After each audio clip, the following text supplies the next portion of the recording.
Olá, boa noite. Hoje nós Boa estamos noite. novamente com a doutora Esther, com o doutor Gene Carlos, advogado criminalista. A doutora Esther é responsável pelo departamento jurídico do PDT Axé de São Paulo. Boa noite. Infelizmente, a mãe Célia não conseguiu participar, deu problema na internet dela, então a gente vai ficar respondendo as perguntas dela conforme ela vai mandando pelo Face. Hoje nós vamos tratar de assunto um pouco delicado. Nós vamos tratar das crianças, a depressão na criança, no adolescente, o suicídio de criança, que tem aumentado muito, e a parte da mãe Célia, que a mãe Célia iria participar, é a questão da pedofilia, que o doutor Jean Carlos vai explicar melhor para a gente sobre os artigos do Código Penal. Boa noite, doutora Esther, como vai? Boa noite, estou bem, e vocês? Tudo bem. Doutor, boa noite. Muito boa noite, tudo bem? Tudo certo? Graças a Deus, como eu costumo dizer, tudo na santa paz divina. Espero que todas estejam bem. E vamos lá para mais um dos nossos encontros.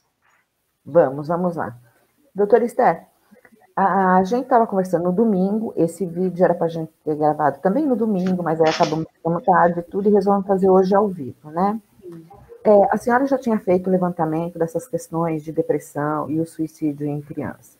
Nós temos observado que cada vez mais jovens, né, com menos idade, as pessoas estão cometendo suicídio. O ano passado eu peguei vários casos de suicídio, até de crianças de 6 e 7 anos. A senhora, com esse levantamento todo que a senhora fez, o que a senhora conseguiu apurar sobre isso? Nessa idade que você mencionou, de 6 e 7 anos, na primeira infância, é o menor índice. Qual é a faixa etária que é mais acometida pela depressão e o suicídio de forma, infelizmente, consequente, né? Os adolescentes, dos 12 aos 18 anos, é considerado adolescente. É aí nessa faixa que mora o perigo. Toda a sociedade, todas as faixas etárias estão sujeitas a, infelizmente, esse problema social, né, de saúde pública, na verdade. E hoje nós vamos falar de criança e adolescente, porque o aumento apontado foi de 26% na taxa de suicídio.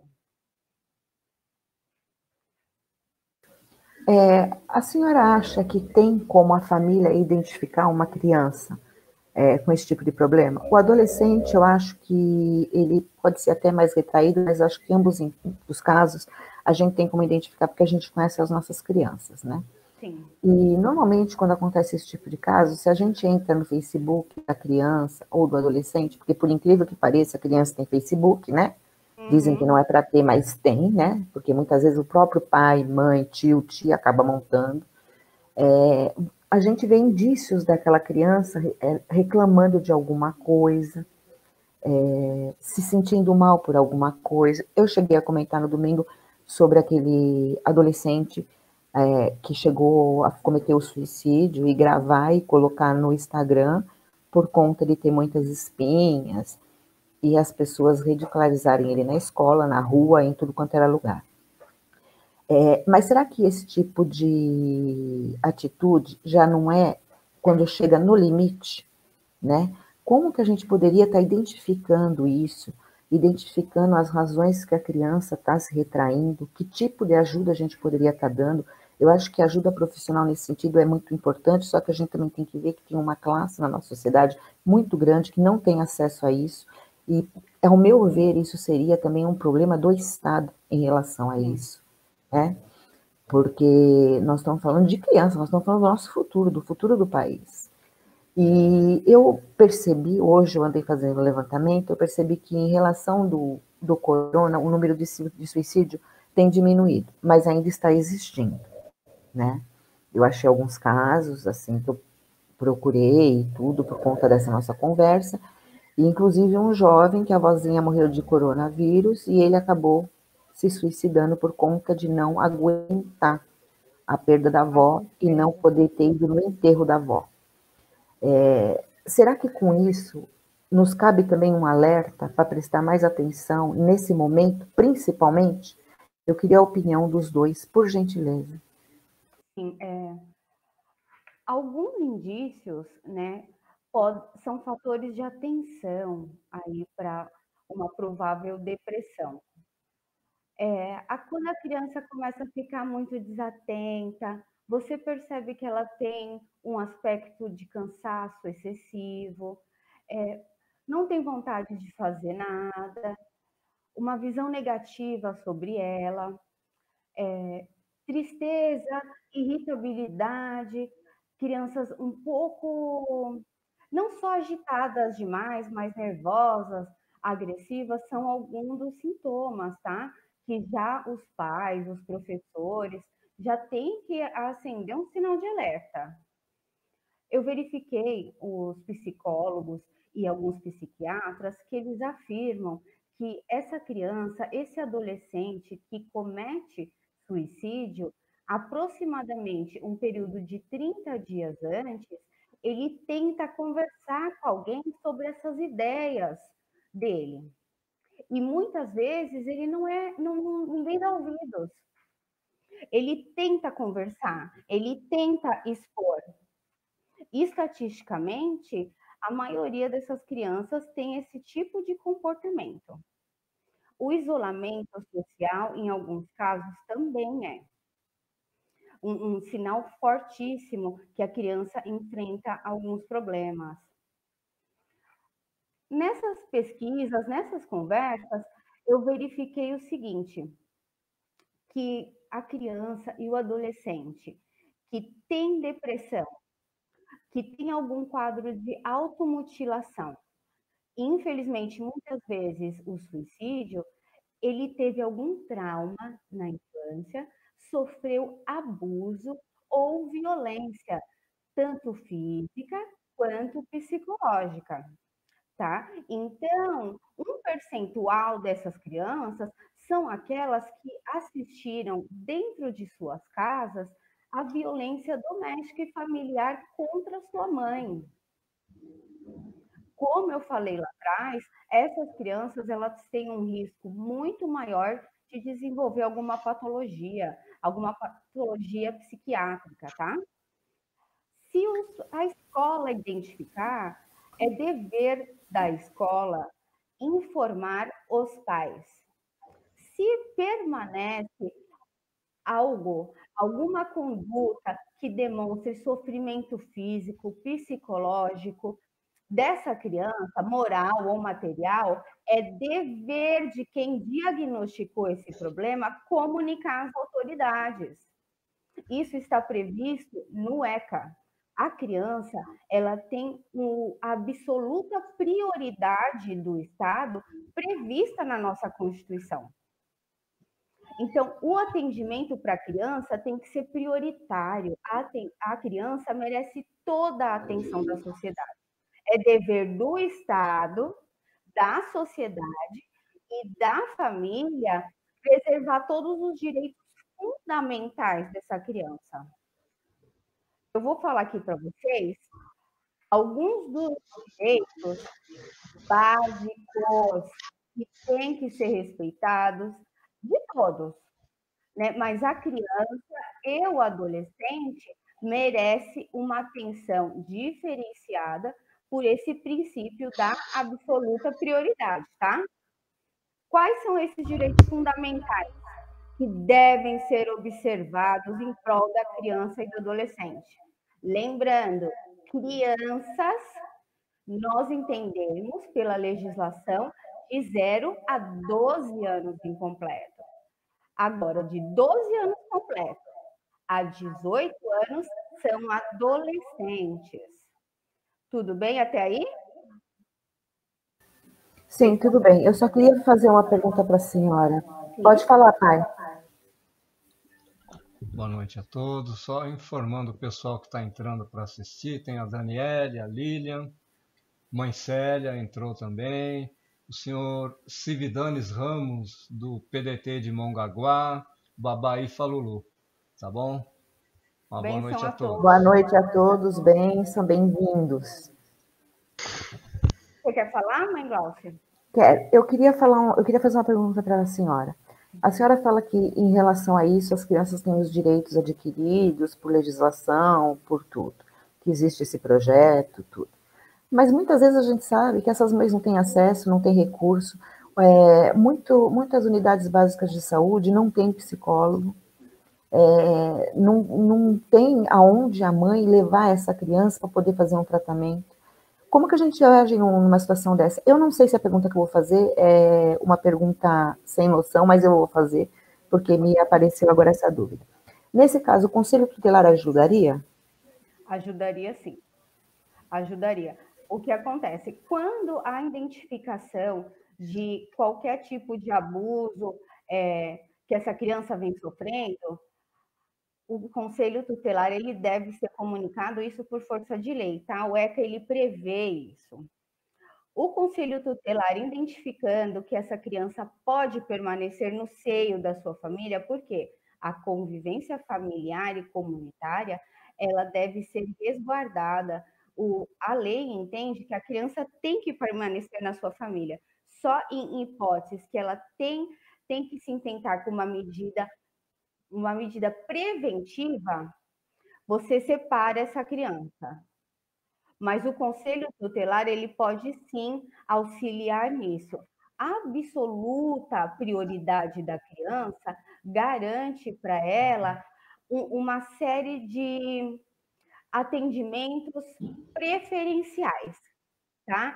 Então, o artigo 4º do ECA, ele coloca 4 pontos no seu parágrafo único, que é a primazia de receber proteção e socorro em qualquer circunstância, precedência de atendimento nos serviços públicos ou de relevância pública, preferência na formulação e na execução das políticas sociais públicas e destinação privilegiada de recursos públicos nas áreas relacionadas com a proteção à infância e juventude. Então, a criança e o adolescente, ele deve ter uma atenção especial e garantia de atendimento prioritário nesses segmentos, que entra no que você falou, Glaucia, no atendimento psicológico. A criança ela tem que ser assistida, sim. Ela é dever do Estado assistir essa criança, porque a Constituição fala o seguinte, lá no 227, é dever do Estado, é dever da sociedade e é dever da família. Qualquer ação ou omissão que gere lesão a qualquer dos direitos que são previstos para essas crianças é um ato ilícito, está indo em contrariedade com a lei, sendo o Estado, sendo a sociedade ou sendo a família. Isso tem que ser apurado. Então, mas o problema é esse. Muitas vezes a mãe pode olhar para a criança e achar que não é nada, que é uma fase. Não, ele não tá bom, vai passar. Às vezes nem identifica, né, Glaucia? Eu acho que a grande maioria não identifica, né? Eu acho que o problema está nisso, a falta de identificar, talvez porque as pessoas vivem mais tempo fora do que dentro de casa, né? Hoje que nós estamos vivendo mais tempo dentro de casa, quando chega, a mulher normalmente já vai fazer janta, já vai cuidar da casa, tudo, quando você vai ver, a hora passou e você não teve a oportunidade de olhar. É um mister de várias coisas, né? É a falta de tempo, é a falta de atenção, a falta de conhecimento. É um mister de situações, infelizmente. E a falta de atendimento também, porque mesmo se identificar, não vai ter, né? Ela não vai ter esse serviço público para levar a criança. O serviço público ele não pode se omitir de dar um atendimento prioritário a essa criança. O que acontece é que os pais, os responsáveis, ou todo aquele que detém a guarda ou a vigilância dessa criança, deve sim fazer reclamações, pedir a aplicação da legislação, porque os órgãos não podem recusar o atendimento. Atenção, eles não podem, eles devem dar o acesso prioritário para essa criança. Até porque eles incorrem em crime, né, doutora? Sim, qualquer ação ou omissão que gere lesão de qualquer espécie à criança ou ao adolescente, ele vai ser punido, é um ato ilícito. Doutor, quais os crimes que eles incorrem? Muito bem, né?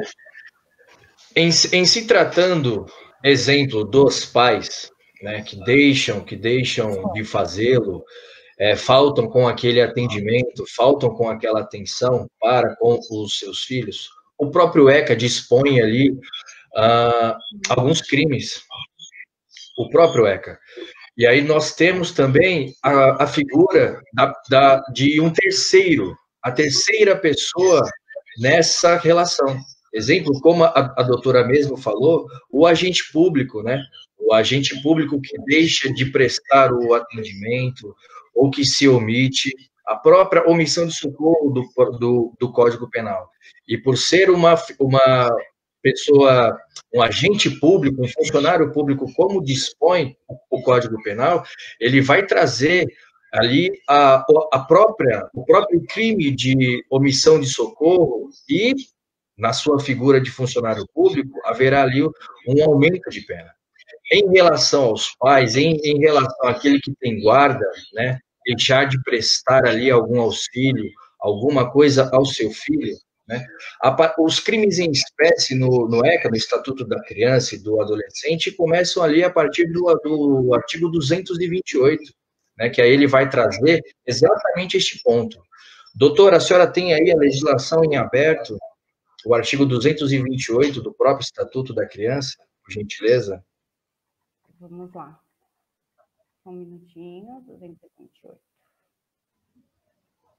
Eu quero fazer aqui um adendo, doutor. Vamos falar do ECA, mas é muito importante ressaltar aí o artigo 229 da nossa Constituição Federal, que ela fala que os pais têm o dever de assistir, criar e educar os filhos menores, tá? E toda a legislação extravagante que se inclui-se o ECA, ele vai nesse sentido. Perfeitamente.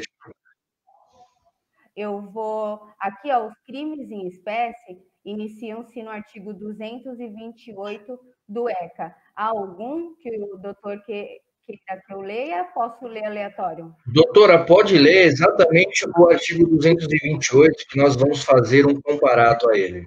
Ok.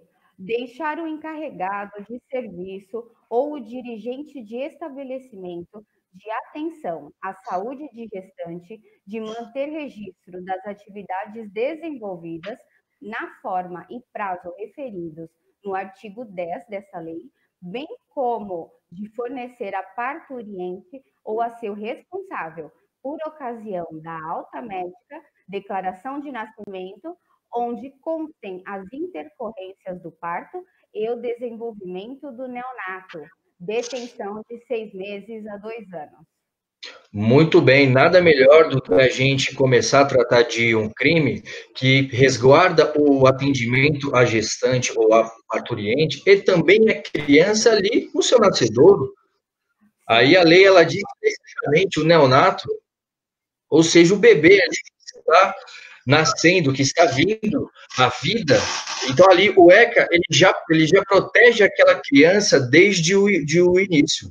Ou seja, como a doutora falou, deixar o funcionário público, o médico, o responsável pelo atendimento à saúde, de prestar o atendimento ali, de se omitir ou por qualquer forma não prestar esse atendimento, ele incorre em crime.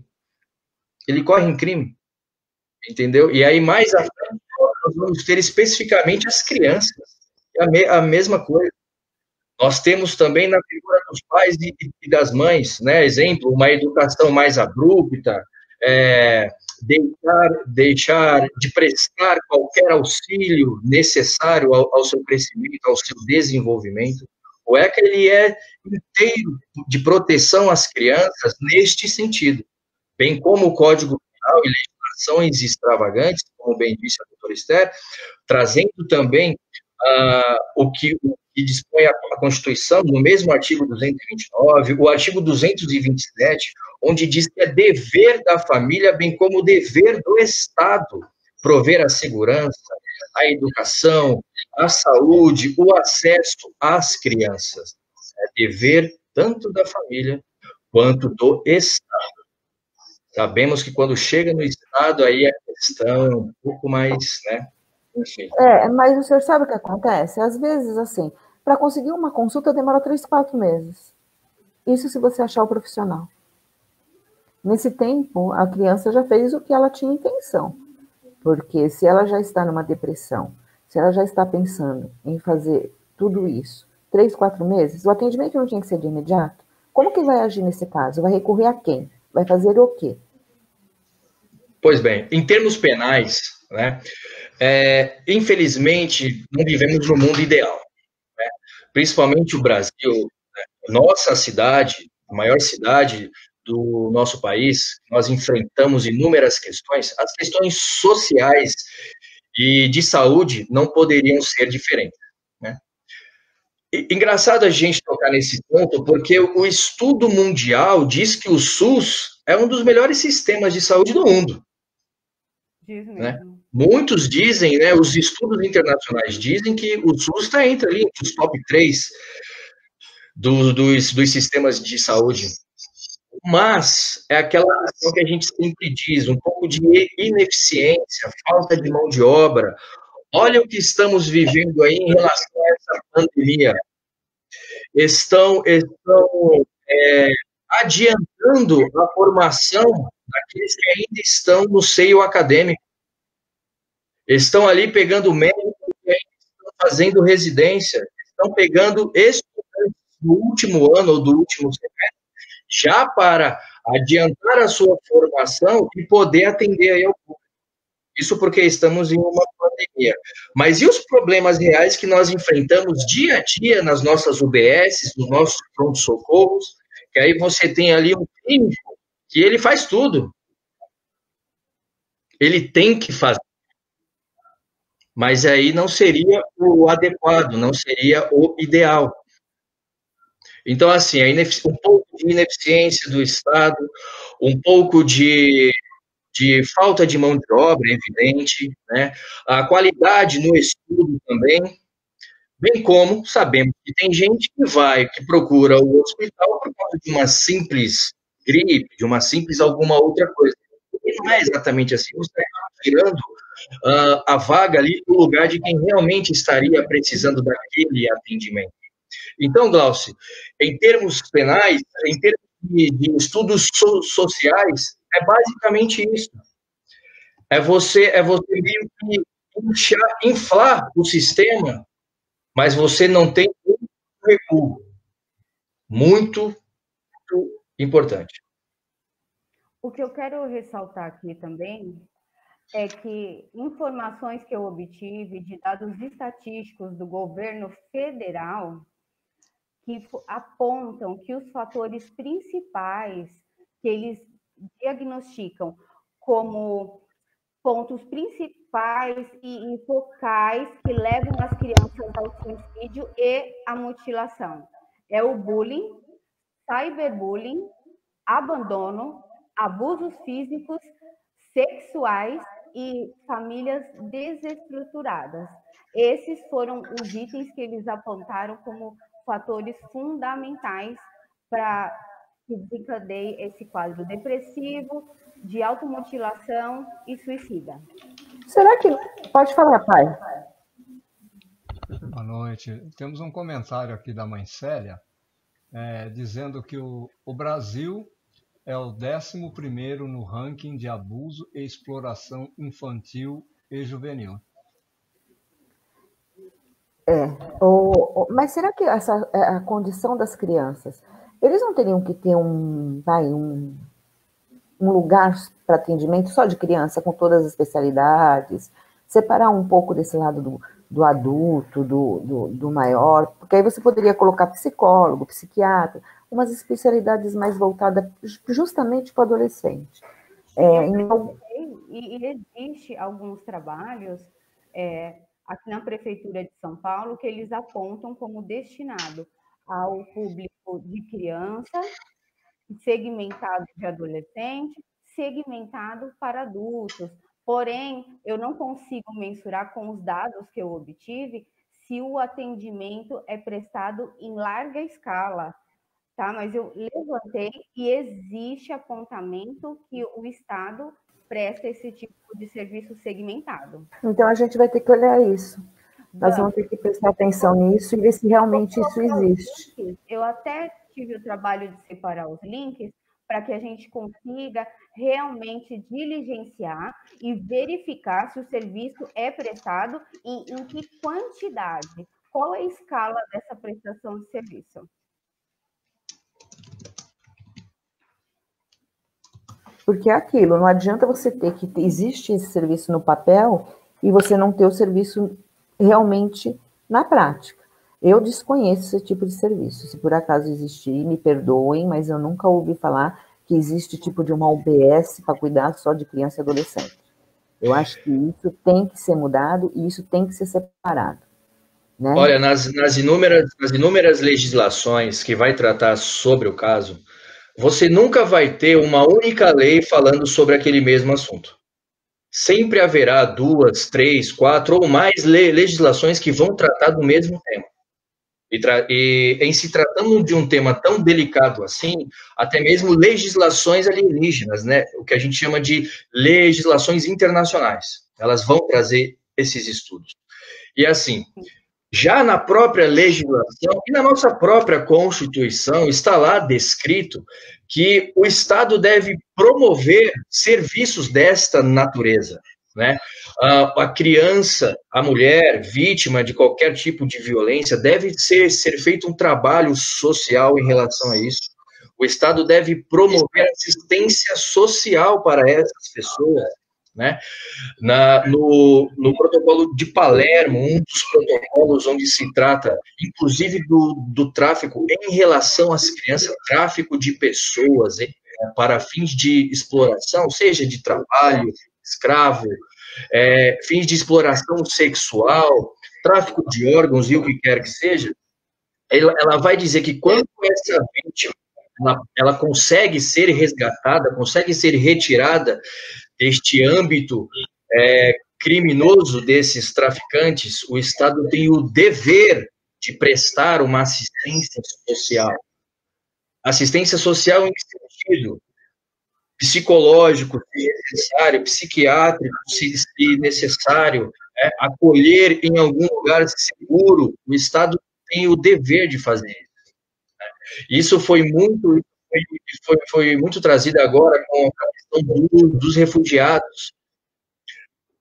Fazendo uma analogia, não estamos falando de tráfico, no caso dos refugiados, claro, mas o Brasil recebeu esses estrangeiros, e aí nós temos aqui em São Paulo, ali no bairro do Cambuci, inclusive, nós temos ali um centro que recebe essas pessoas, tem ali uma igreja católica, onde o padre ele faz um trabalho belíssimo, onde ele pega essas pessoas e faz ali a sua documentação aqui do Brasil. Enfim, para você ver que assim, a lei dispõe que esses trabalhos devem ser feitos.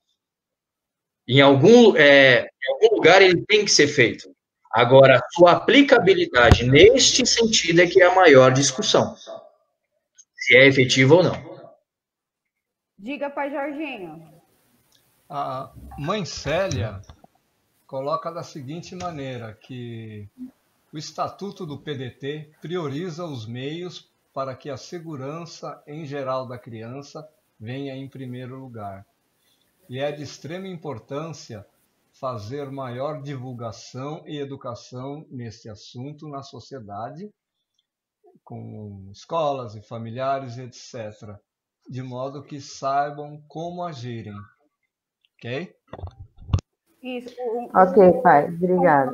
O primeiro compromisso do PDT, que isso todos podem verificar em acesso ao site do PDT Nacional, é assegurar uma vida digna e a preservação e aplicação de todos os direitos à criança e adolescente. É o compromisso número 1.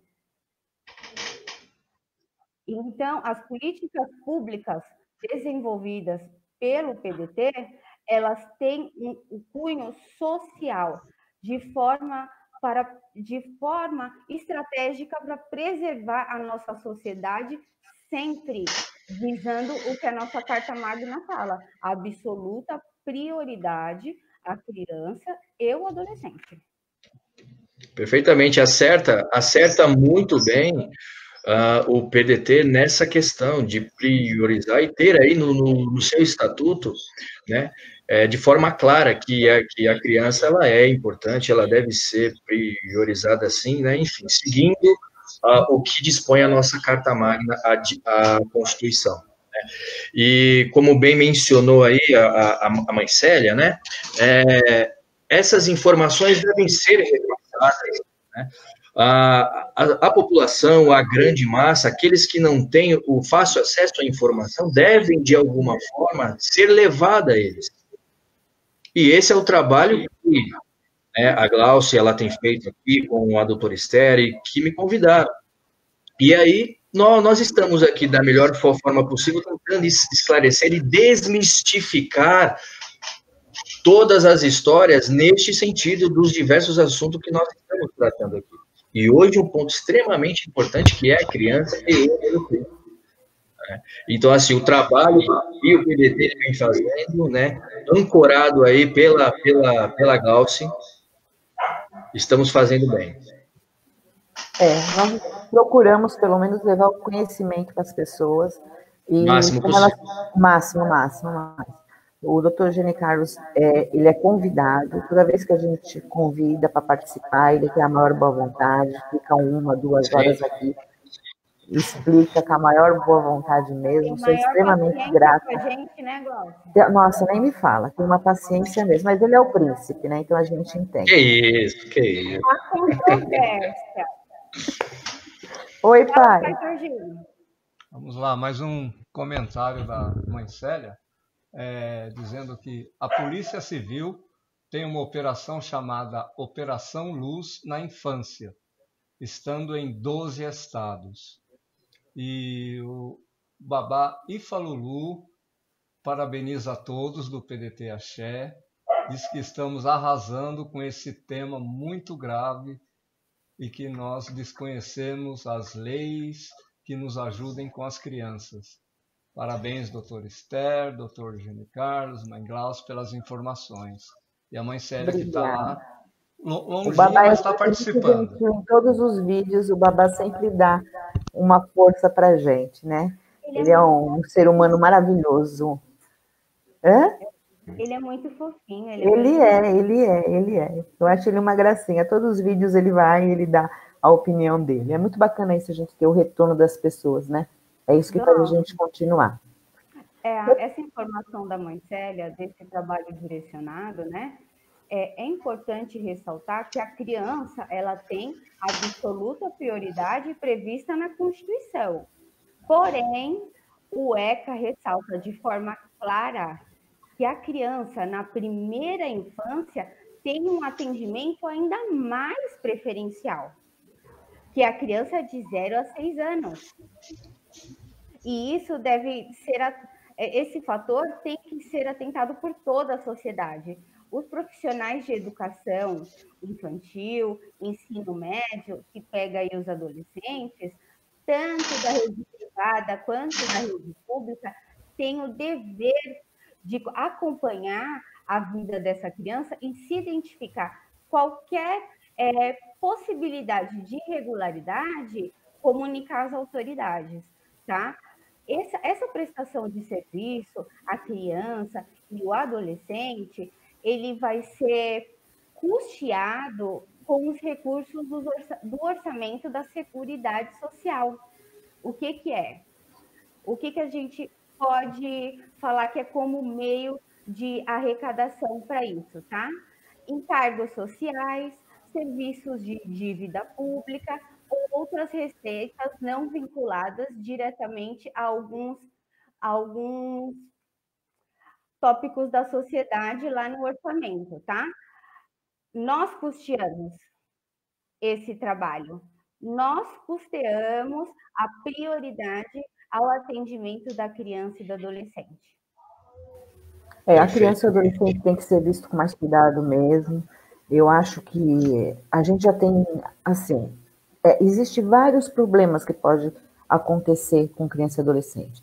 Aquilo que nós já havíamos comentado sobre a agressão à mulher, né? A criança já está num ambiente hostil, vendo tudo aquilo, presenciando tudo aquilo, com certeza aquilo não vai fazer bem para a cabecinha dela muitas vezes. E fora isso, nós ainda temos aquele problema de muitas vezes o pai e a mãe se ausente, não porque eles querem, por conta do trabalho, né? Então essa criança de manhã estuda, os pais saem para trabalhar, voltam à noite, de tarde a gente não sabe, sabe que às vezes as crianças ficam com avô, com tio, muitas vezes, dependendo da idade, chega a ficar sozinho também. Então, acho que também o que falta para essas crianças, especialmente adolescentes, é alguma atividade na parte da tarde. Uma escola pode fazer, dar o estudo de manhã e na parte da tarde ter atividade, sabe? Eu acho que o que falta é voltar a atenção para essas crianças. Os jovens, as crianças estão se matando e ninguém está se dando conta disso. Então, eu acho isso muito triste, muito triste. Oi, pai. Tem mais um da mãe Célia. Ela diz que se deve divulgar em massa que o número Disque 100, né? Direitos Humanos, para todo caso de agressão diversas às crianças e adolescentes. Sim, todos os números de denúncia, a gente tem que fazer sempre, denunciar sempre. Número de denúncia é alguma coisa que é um número que todo artigo que você for postar em relação a isso, postar também o número das denúncias, né? Agora, doutor Gene Carlos, o que o senhor acha que o Estado poderia fazer para estar preservando melhor essas crianças? Tanto aquelas crianças que vêm de um lar corrompido, como essas que o pai e a mãe estão ausentes por causa do sustento, não é por mais nada. Muitas vezes essas crianças são amadas demais, só que os pais estão fora, e esse fora para a criança pode ser um vazio muito grande, porque a criança não tem o que fazer, vai para a escola e depois não quer fazer nada dentro de casa. Exato, muito bem. Vamos aí tentar responder por partes essa questão que é extremamente importante, né? Conforme bem disse, o número do Disque 100 é extremamente importante, né? Façam todas as denúncias. Se o número de vítimas, de agressões, de investigações neste sentido já são enormes, imagina os inúmeros casos que não são levados às autoridades, por uma questão ou outra, porque tem medo ou porque acha que não vai dar em nada. Não é isso, né? Denuncie, sim, toda e qualquer agressão que você souber, que você presenciar. Muito bem. Glaucio,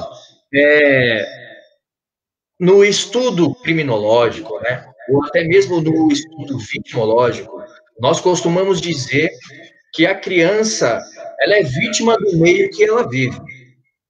A criança ela vai absorver tudo aquilo que existe ao seu redor, ao seu lar, principalmente no seu lar, né?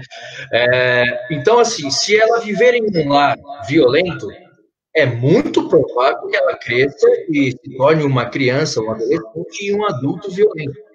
Se ela cresce em um lar silencioso, né? Exemplo, os pais que saem cedo e só voltam tarde da noite, dá um beijo e vai dormir, porque no dia tem que repetir a mesma rotina e não dá aquela atenção, a criança não consegue falar, não consegue se expressar, se torna ali aquele lar silencioso. Fatalmente ela vai crescer e não vai conseguir se expressar, vai ser aquela criança, aquele adolescente que vai ficar no canto, reservado, né, que não vai conseguir viver a sua vida social de forma, entre aspas, no senso comum, adequado, normal. Né? Então, assim, principalmente nesse mundo tecnológico que vivemos hoje, os pais saem cedo, a criança estuda de manhã, mas meio-dia está em casa, sozinha ou aos cuidados do vizinho, que também, via de regra, às vezes, é uma extrema perigoso uma situação dessa, né? Enfim, confiar no outro, um terceiro, enfim. E aí a gente vive nesse mundo tecnológico, a criança fica sozinha e faz o quê? Aí fica no celular, é WhatsApp, é Facebook, é não sei o quê, né? Passa o dia inteiro só, e aí não tem ninguém para lhe prestar uma atividade. Enfim, são esses os os problemas comuns que nós vivemos hoje, e às vezes nem por culpa dos pais, é a necessidade, é a grande necessidade.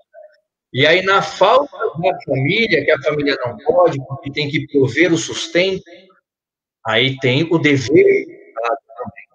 O Estado, ele deve promover meios para que aquela criança cresça saudável, cresça com saúde, cresça com segurança, né? Exemplo, aqui no meu bairro, onde eu moro, nós temos muitas escolas em período integral.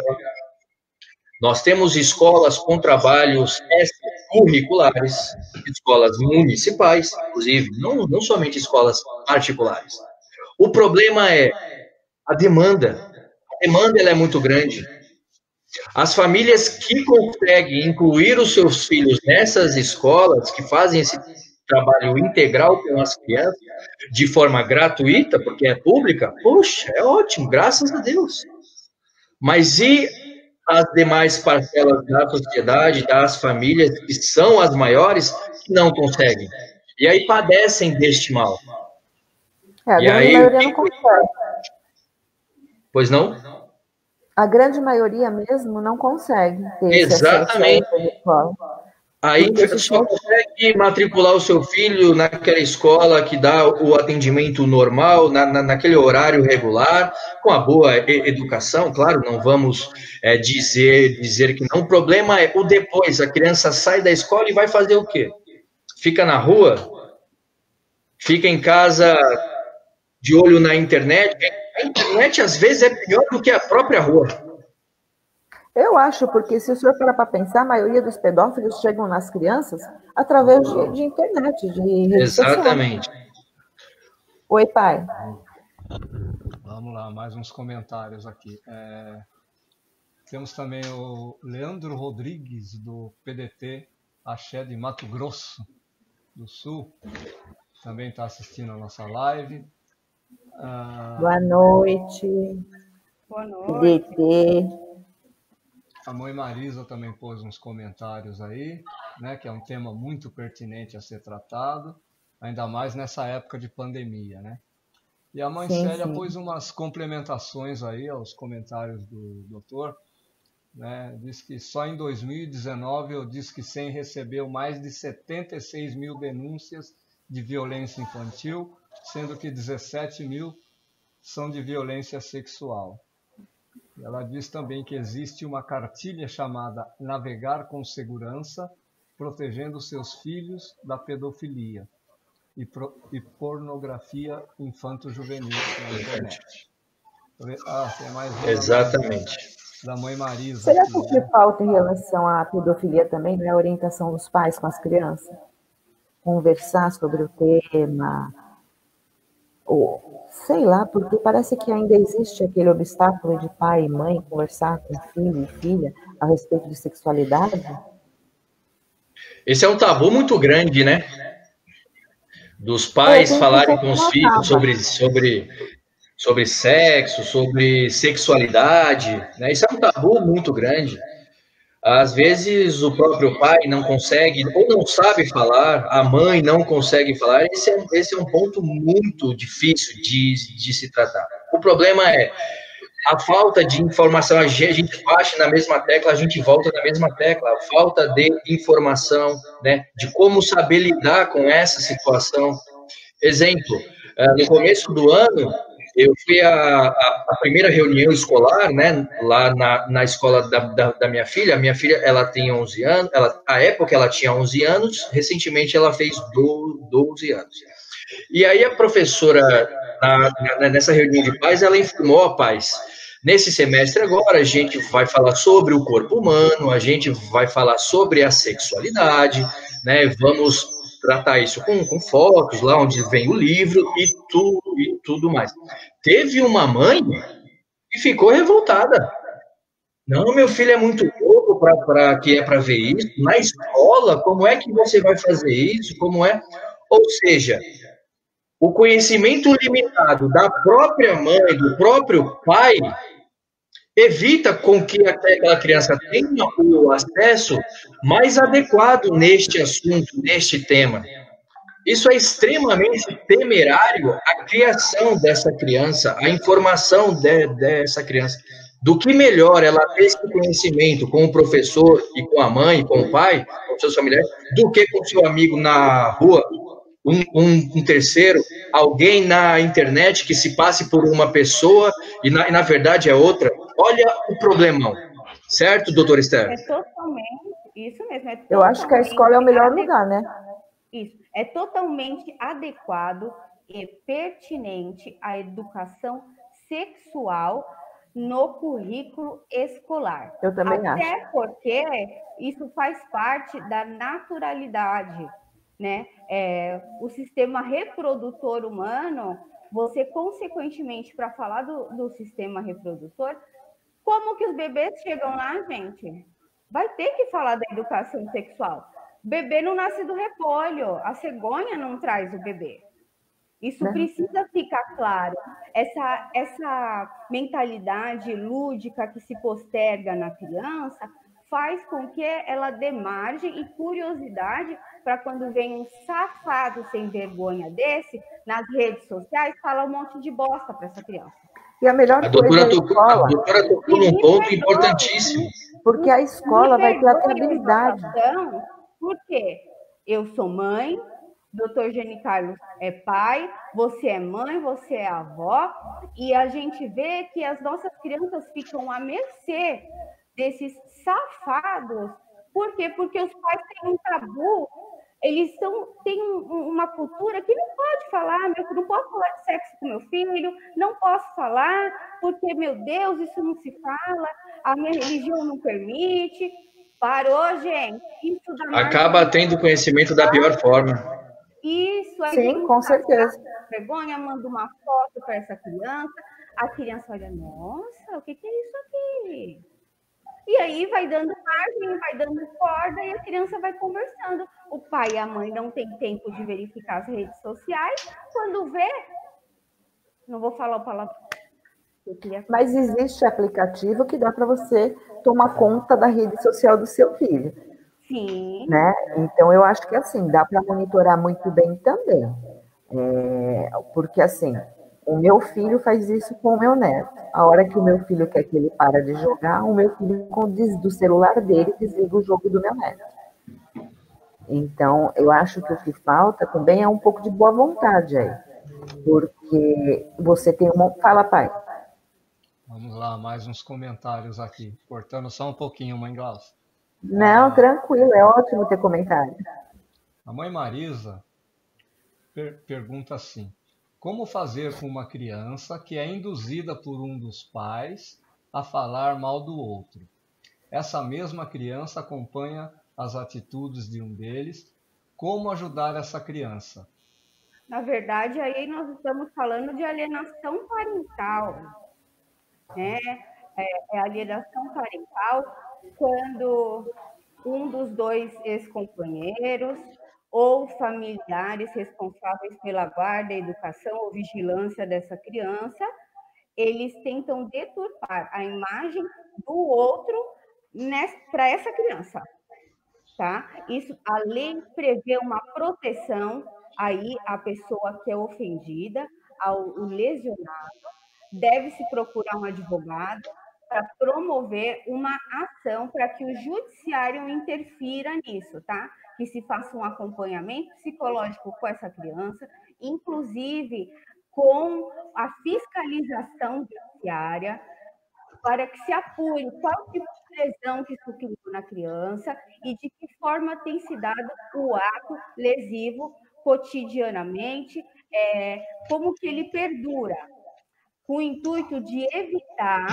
por meio de algumas medidas obstativas, para que continue. Isso se chama alienação parental.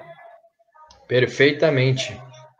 Que inclusive não deixa de ser crime, né? Alienação parental, ela é considerada tipicamente um crime. É porque muitas vezes o casal se separa e gente, a separação é algo muito doloroso, né? Aquela pessoa que normalmente ainda ama ou gostaria de tentar, pelo outro não querer, ele tenta usar a criança como um meio para atingir o fim. Qual que é o fim? Tentar reatar. Então, aí vamos falar que é um pai. Né? Ele vira para a criança e fala: eu só consigo te ver aos finais de semana porque a sua mãe destruiu a nossa família, porque a sua mãe preferiu separar e para a gente não poder ficar mais junto. Eu sou impedido de te ver. Sua mãe que fez isso. Né? E o contrário também é verdadeiro. Perfeito. Seu pai largou a gente aqui sozinho para ficar com uma piriguete, para ficar com aquela safada. Aí a parte que está sendo agredida tem que procurar justiça. Sim, mas as pessoas esquecem que eles estão sendo agredidos, mas a criança é a vítima nisso tudo. O que a criança tem a ver com o relacionamento que não deu certo? Eles usam a criança para um atingir o outro. Como será o relacionamento dessa criança no futuro? A interposição de medida para evitar a alienação parental, para cessar, é importantíssimo não só para suprimir novos atos, mas no intuito de preservar essa criança, a saúde mental dessa criança. É saúde mental mesmo, porque a criança acaba ficando doida, né? Exatamente. Contra pai, contra mãe, por conta de comentários dessa natureza. Oi, pai.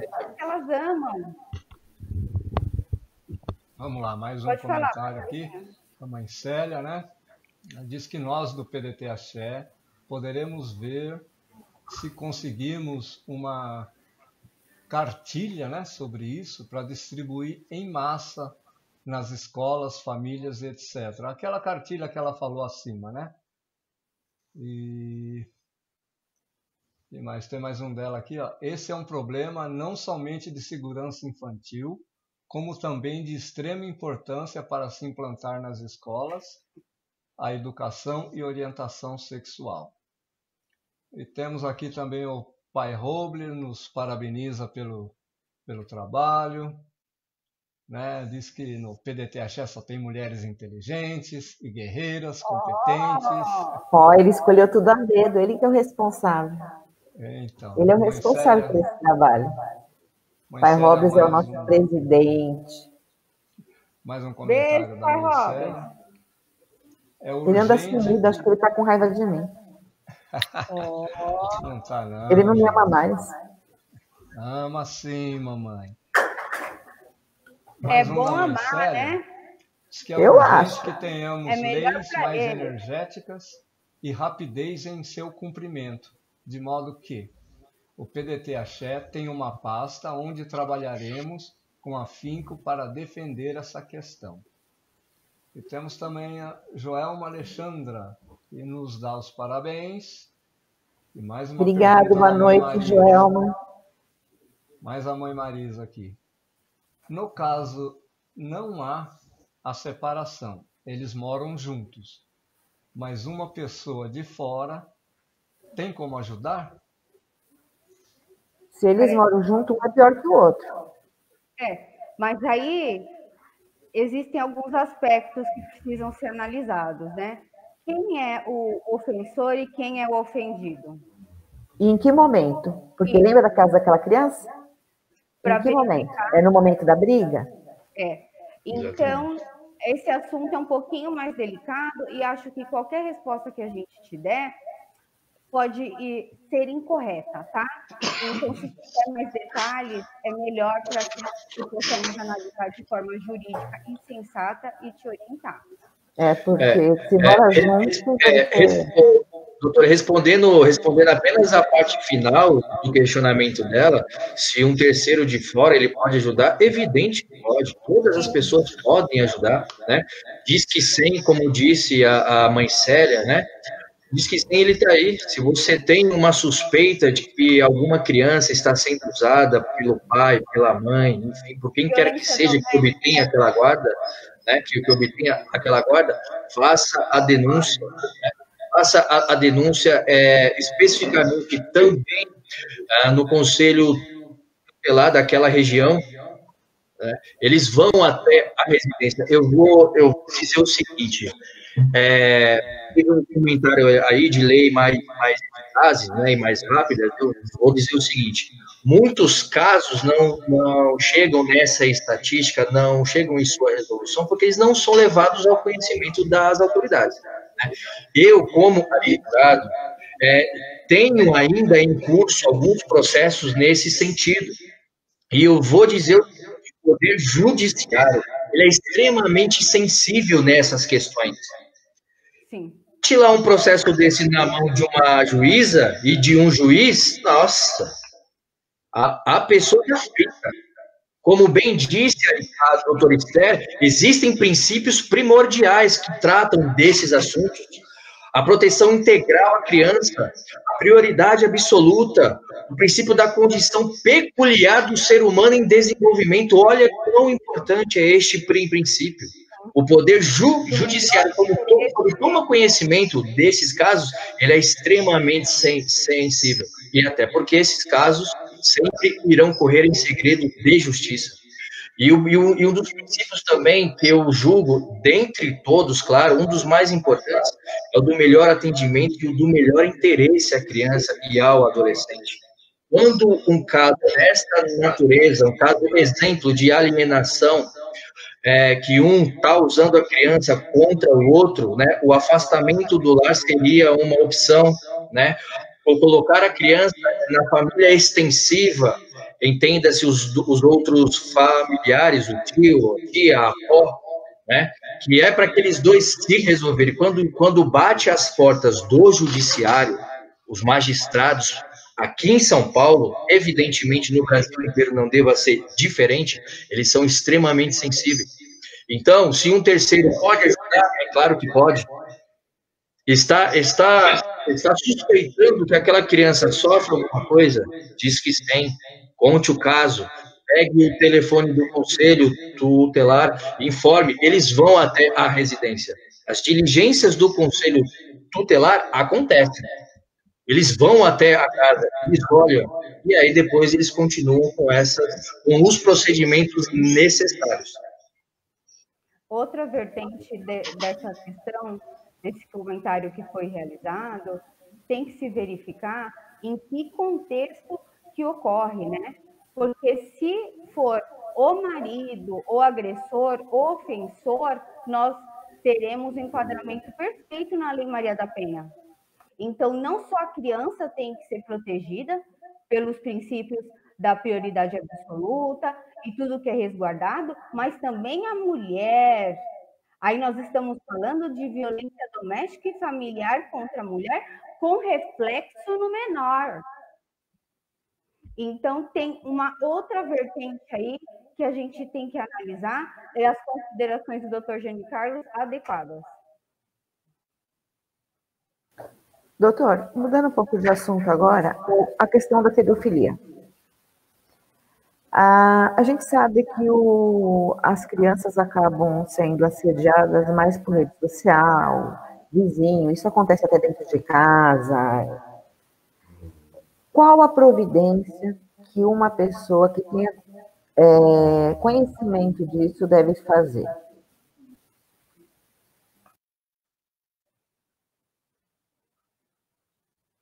Será que eu caí?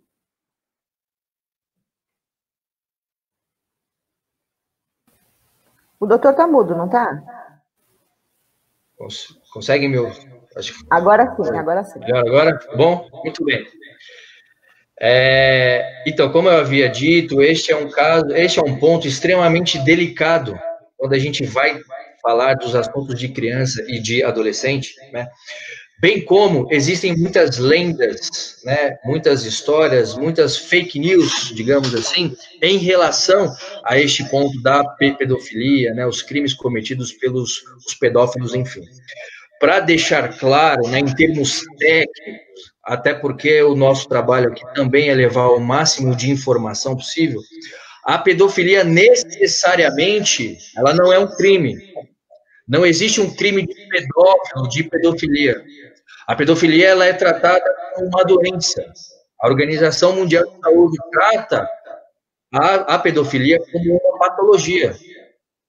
né? E aí, assim, o comportamento, a conduta desta pessoa que tem essa patologia de ter sentimentos sexuais, de ter desejos sexuais com uma criança, aí ele vai protrair, ele vai ver em outros crimes, ele vai estar enquadrado em outros crimes, né? Exemplo, favorecimento à prostituição, se for o caso, ter em depósito, guardar, expor à venda material pornográfico, né? Se houver contato com a criança, poderíamos estar falando aí severamente do crime de estupro de vulnerável. Enfim, são inúmeros os crimes, são inúmeras as condutas que esse cidadão ele vem incorrer. Infelizmente, muito embora existam muitas diligências policiais, existam muitas denúncias nesse sentido, mas a conclusão e as condenações neste sentido, apesar de serem altas, analisando em um todo, são baixas. Não conseguem configurar, não conseguem provar, infelizmente. Tem casos horríveis que eu acompanhei, inclusive, de que a própria criança teve que juntar provas. Ela teve que filmar o próprio ato, ela teve que filmar a própria violência, infelizmente. Por quê? Porque as autoridades elas não conseguem buscar ali os elementos necessários. Existe ali um indício de autoria e um indício de materialidade. Existe ali uma coisa ou outra, mas não consegue provar. E aí, o que se fazer, como foi o seu questionamento? Primeiro, a orientação à criança. A orientação dentro de casa, com o seu próprio familiar, que é aquela pessoa da qual ela acredita, ela confia, é o mais importante. Segundo, tentar blindar ela de todos os meios, né? Você conversar ali todo santo dia com aquela criança, você não deixar ela livre, principalmente na internet. Restringe ali algumas coisas, observe, enfim, promova as diligências necessárias de pai, de mãe, daquele que obtém a guarda daquela criança. E em si, né, infelizmente, puder vir a acontecer, tomar a medida necessária. Na maioria dos crimes, na grande maioria dos crimes, a ação penal se promove pelo Ministério Público. O Estado, ele tem a legitimidade de propor aquela ação penal. Então, vias de regra, entre aspas, o particular, a vítima ou a família não precisa se preocupar em relação à ação penal, investigação, porque o Estado irá fazê-lo. Mas no mundo que vivemos hoje, isso não é adequado. Infelizmente, você tem que ficar no pé. Você precisa ter ali um profissional da área, exemplo, um advogado, para lhe dar informações e orientar, se for o caso. O chefe quer falar alguma coisa? Oi, pai. Vamos lá, temos mais comentários aqui, gente. Hoje está muito boa essa live. Nós estamos bombando. Sim. Vamos lá. Na questão anterior, antes da pedofilia, a mãe Célia coloca mais um canal de denúncia à disposição, que é o e-mail para a Secretaria Especial dos Direitos Humanos. Diz que denúncia@sedh.gov.br. Eu vou pedir para a mãe Célia depois me mandar esses canais de denúncia e a gente coloca embaixo do vídeo para as pessoas. Sim, gente, exatamente. Deixa eu só mandar um beijo para uma pessoa muito especial que está assistindo a gente, que eu não sei se ela vai ficar até o final, mas eu quero mandar um beijo para dona Edna, a mãe da Lilian. Dona Edna, um beijo, viu? Dona Edna, um beijo, viu? Boa noite. Dona Edna, um beijo também, né? Não posso ficar de fora. Estou mandando um beijo para você, dona Edna, tá muito famosa. Dona Edna, close my eyes, um grande beijo. Depois que terminar essa live, eu devolvo sua filha, eu juro. Vamos lá, pai. Beijo, dona Edna. Vamos lá, tem mais um aqui. A mãe Marisa agradece os esclarecimentos, né? Ela já sabe como vai se direcionar. Mãe Marisa, Agora, qualquer coisa, me manda uma mensagem em inbox, tá? Me conta o caso que eu te oriento direitinho, viu? Desculpa se eu não consegui responder de forma mais precisa o seu caso, mas me manda uma mensagem e conta que eu te ajudo, tá bom? Um beijo. Infelizmente, cada caso é um caso e precisa ser analisado de acordo com as suas minúcias, né? Então, é importante termos todas as informações necessárias para dar ali o direcionamento mais correto. Isso, e não se preocupe, porque a conversa que a gente vier a ter é protegida pela confidencialidade, tá? Então, pode me mandar mensagem, me conta o que está acontecendo, que eu vou te orientar. Perfeitamente. Mais um comentário da mãe Célia, né? Ela diz: quanto à pedofilia, embora ela seja uma doença do transtorno sexual, segundo o Código Penal, havendo provas, é considerado crime.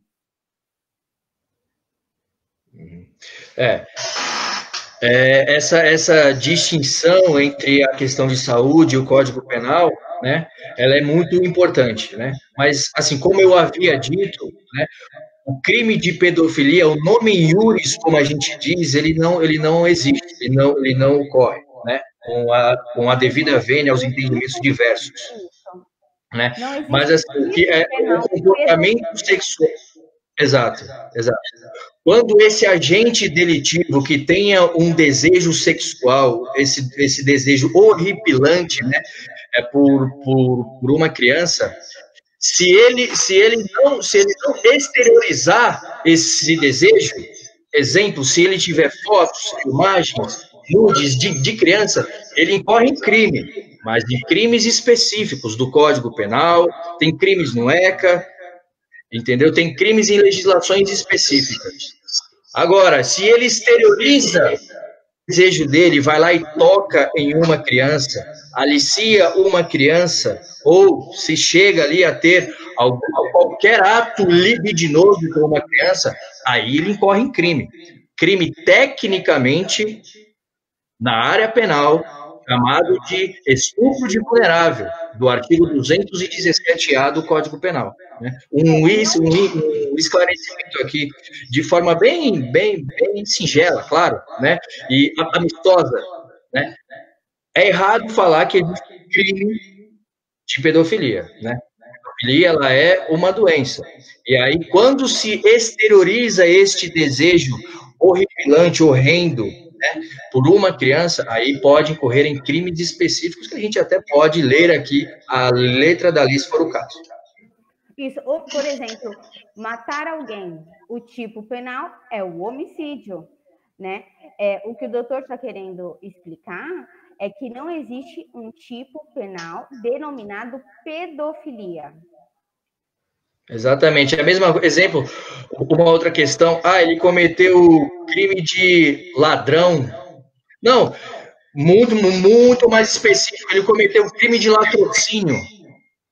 No Código Penal não está escrito latrocínio. Não existe o nome iuris latrocínio. É o roubo com resultado morte.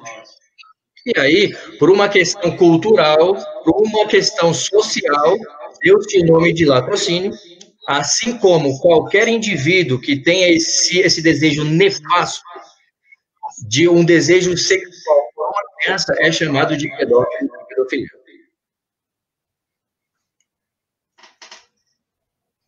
Entendi, ficou clara a diferença. Uma questão que eu gostaria de levantar também nós estamos falando muito sobre a necessidade de orientação da família para com as crianças e os adolescentes, de cunho sexual, né, de educação sexual, mas nós não podemos esquecer que as crianças precisam ser educadas de forma a respeitar os outros colegas e as suas diferenças. Ser diferente é normal, todos nós somos diferentes. Eu sou diferente de você, Glaucia, sou diferente do Dr. Jean Carlos, nós somos diferentes. Então, não é porque o seu coleguinha é gordo, é baixo, tem espinha, tem o cabelo enrolado, tem o cabelo liso, é ruivo, é branco, é amarelo, é rosa, que isso justifica que essa criança coloque apelidos, faça comentários considerativos, chacota, um bullying. Porque muitas vezes o bullying é um fator que vai desencadear uma depressão, que vem automutilação e depois vem o suicídio. Então, os pais devem orientar os seus filhos de forma a respeitar, de forma a não fazer com os colegas o que poderiam, se estivesse no lugar dele, causar dor. Porque a dor é algo íntimo que não vai ser verificado pela análise exterior, só quando ele começar a apresentar alguns aspectos que sejam visíveis a olhos nus. Mas, em primeiro momento, aquela dor da criança, se não processada de forma adequada, vai refletir na vida dela, podendo chegar em casos horríveis de mutilação. Quem já viu as crianças cortadas, sabe? Isso é uma forma de exteriorizar aquela dor. Então, a educação no seio familiar é essencial. Pais e mães que estão assistindo, por favor, conversem com seus filhos. Não é porque o coleguinha é diferente que ele merece ser apontado, receber risadinhas e ser segregado. A segregação, gente, causa uma dor imensa.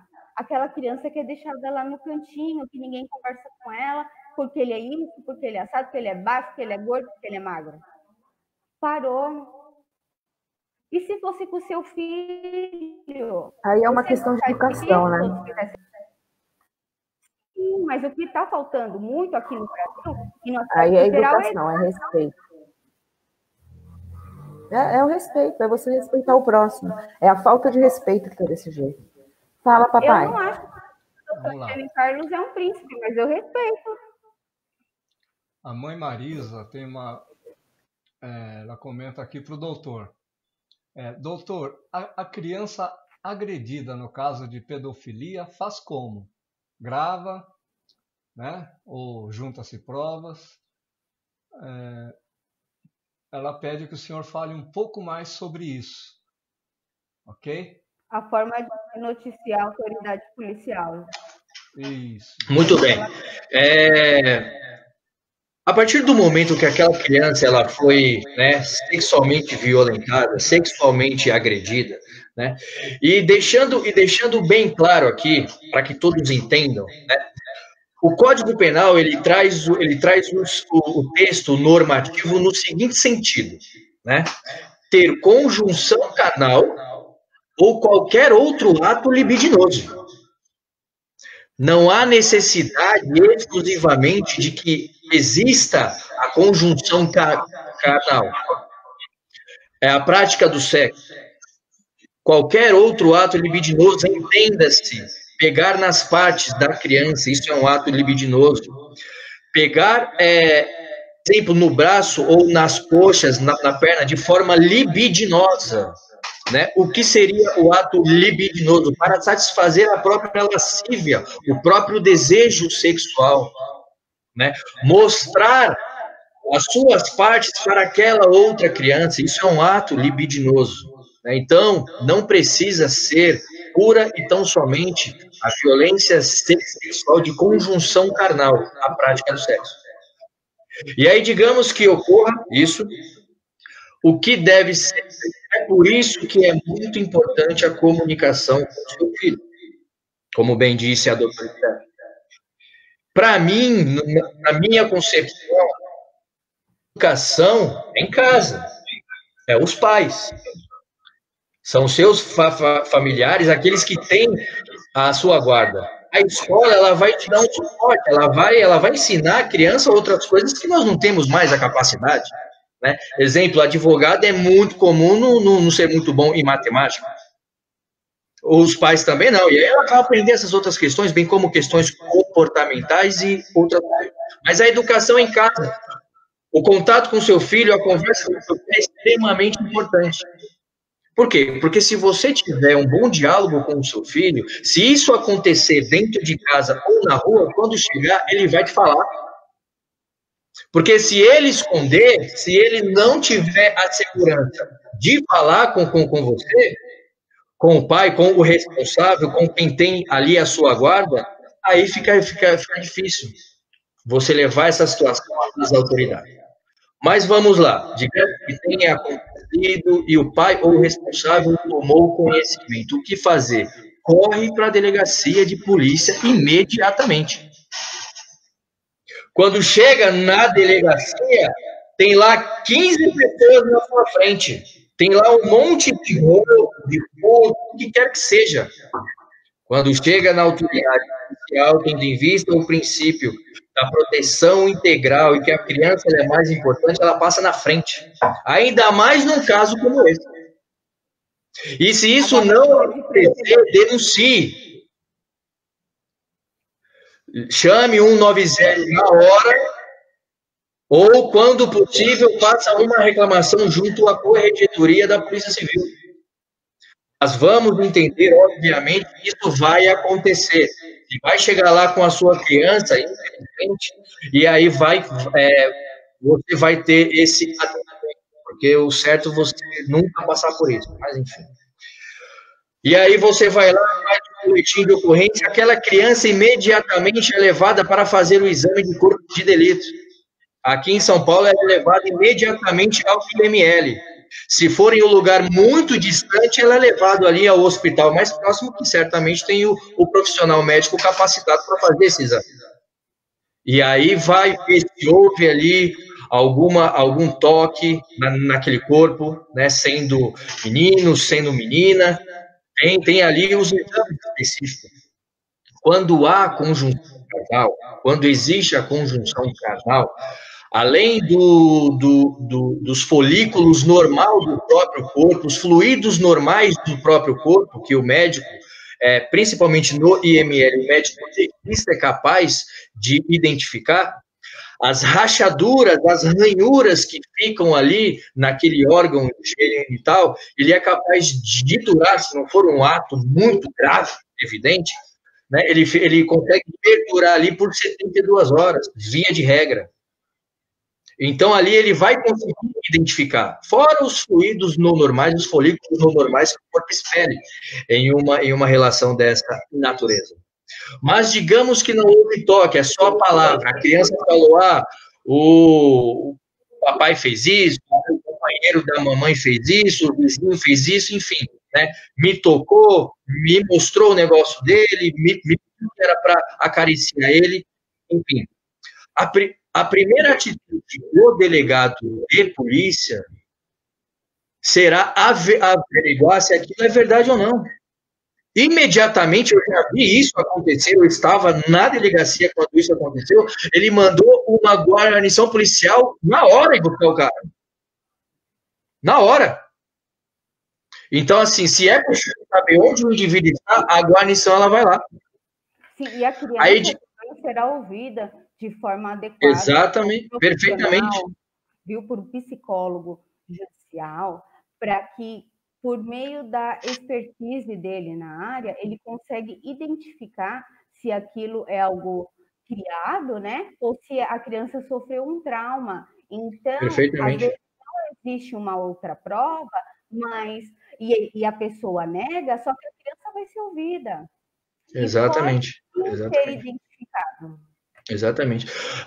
O delegado de polícia imediatamente ele manda chamar o conselho tutelar e os demais profissionais da área, psicólogo, como bem disse a doutora Esther, que é para se fazer ajudar nessa avaliação. Então, é levar as autoridades competentes imediatamente. E como eu bem disse, essa é uma ação pública do Ministério Público. Mas nada impede que você, particular, que você, familiar dessa vítima, fique no pé, vá em cima, cobre a investigação, cobre o processo. Pois não. Mais Oi, dois pai. comentários aqui da mãe Célia, que dizem o seguinte, né? Um está um pouquinho atrasado, que eu não quis interromper o doutor, né? Estava explicando bem. Ela fala assim: pelo que o doutor está falando, bem vemos o quanto é urgente dar atenção e se fazer leis mais enérgicas quanto ao assunto. Percebe-se que muitas dessas dificuldades em cumprir as leis penais também tem a ver, né, com pessoas famosas, ricas, envolvidas em política e demais setores públicos, onde se faz vistas largas sobre o problema. E o outro Muito bem. dela, Um ponto importantíssimo que ela falou, principalmente nessa parte final aí, onde a gente lidar com pessoas que têm um certo poder, né? Os famosos, os políticos, enfim. Eu até cito um caso, né? Que eu acompanhei com um colega, eu não fui o advogado responsável, mas eu acompanhei com um colega, e foi o seguinte, era uma cidadezinha pequena, e aí nessas cidadezinhas, né, onde tem ali fazendas e tudo mais, impera a lei do coronelismo, né? Os grandes fazendeiros, aqueles que têm dinheiro é que mandam ali. E aí o que acontecia nessa cidade, né? O que não é diferente em qualquer lugar do planeta. Havia ali aquelas noitadas, né? Aquelas coisas, e aí envolvia-se criança nisso tudo. Os fazendeiros ali, os ricos daquela área, pagavam ali algum aliciador que era para levar algumas moças, enfim, até mesmo menores de idade, chegou ao absurdo de se ter criança nesses eventos aí, enfim, horríveis.